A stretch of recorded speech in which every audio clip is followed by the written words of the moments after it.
విష్ణు సహస్రనామ విశిష్టత.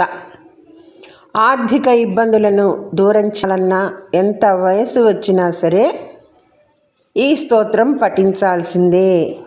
సమస్త మానవాళి ఉద్ధరింపబడడానికి వచ్చినది విష్ణు సహస్రనామము. ఇది అందరూ చేయవచ్చు. ఏదైనా కామ్యము కొరకు పారాయణగా చేసేవారు పూర్వోత్తర పీఠికలు చదవాలి.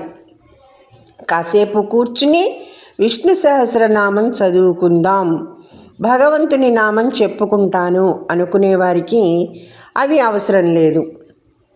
ఆనంద భారతి తీర్థస్వామిగా పిలువబడే మల్లాది దక్షిణామూర్తి గారు ఆ విషయాన్ని తెలియచేశారు. నామము అందరూ చెప్పవచ్చు. మంత్ర జపం చేసేవారు స్థాణువులాగా ఉండి చెయ్యాలి. కానీ నామం మాత్రం అటు ఇటు తిరుగుతూ, నిలబడి, కూర్చుని, పని చేసుకుంటూ చేయవచ్చు. స్వప్న సుషుప్తులకు అధిదేవత పరమశివుడు.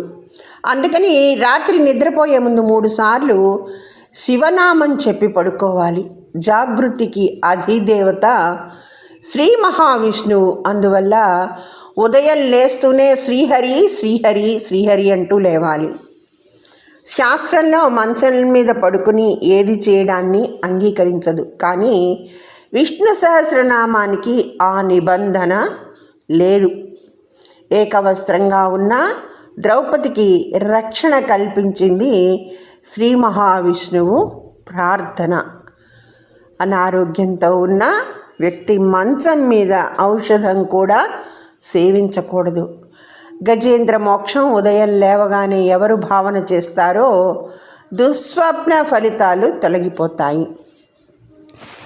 కానీ మంచం మీద నుంచి లేస్తూనే విష్ణు సహస్రనామం చదవాలని ఉంటే చక్కగా చదువుకోవచ్చు. నిబంధనలు లేవు. దుస్వప్నే స్మర గోవిందం, సంకటే మధుసూదనం, కాననే నారసింహంచ, పావకే జలసాయినం. విష్ణు సహస్రనామాన్ని ఎవరు పట్టుకుంటారో ఇహమునందు రక్షణ, పరమునందు పరమేశ్వరుని చేరుకునే మార్గము సుగమం అవుతుంది. శంకరులకు ఒకసారి సరస్వతీదేవి సాక్షాత్కరించి కలి ఉద్ధతి పెరిగిపోయిన రోజులలో లోకాన్ని రక్షించగలిగిన అద్భుతమైన సహస్రనామ స్తోత్రం విష్ణు సహస్రనామ స్తోత్రమే. అది సంజీవని ఔషధి వంటిది. కాబట్టి నీవు దీనికి భాష్యం రాయాలి అని పలికింది. శంకరులు భాష్యం చెప్పారు. ఆ తరువాత ఉత్తర భారతదేశంలో దానిని రామస్వామి వారు రాశారు. భీష్మాచార్యుల అనుశాసనమే విష్ణు సహస్రనామ స్తోత్రం. ఆచార్యుడైన భీష్ముడు చెప్తుండగా ఆచార్యులకే ఆచార్యుడైన శ్రీకృష్ణ పరమాత్మ వింటుండగా వచ్చి మరొక గురువైన భాష్యాన్ని పొంది విష్ణు సహస్రనామం త్రివేణి సంగమం అయింది. విష్ణు సహస్రనామం చదవడం అంటే పరమేశ్వరుని చేరుకునే మార్గంలో ప్రయాణం చేయటం. భగవంతునికి సహస్రనామాలతో పూజ చేయాలి. కుదరని పక్షంలో 108 నామాలతో చేయాలి. 108 రక్షణ హేతు గురువుకు 116 పేర్లతో పూజ చేయాలి. లోకంలో ఏ ప్రాణైనా 27 నక్షత్రాలలో పుడుతుంది. ఒక్కొక్క దానికి 4 పాదాలు, 108.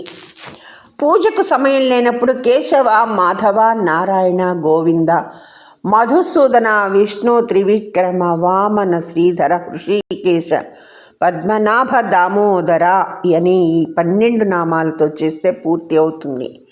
అలా అని ఆలస్యంగా లేవమని కాదు. ఈ నామాలు చెప్తూ విష్ణు భక్తులు ఊర్ధ్వ పుండ్రములను ధరిస్తారు. ఓం నమో భగవతే వాసుదేవాయ నమః. సర్వే జనా సుఖినో భవంతు. ధన్యవాదములు.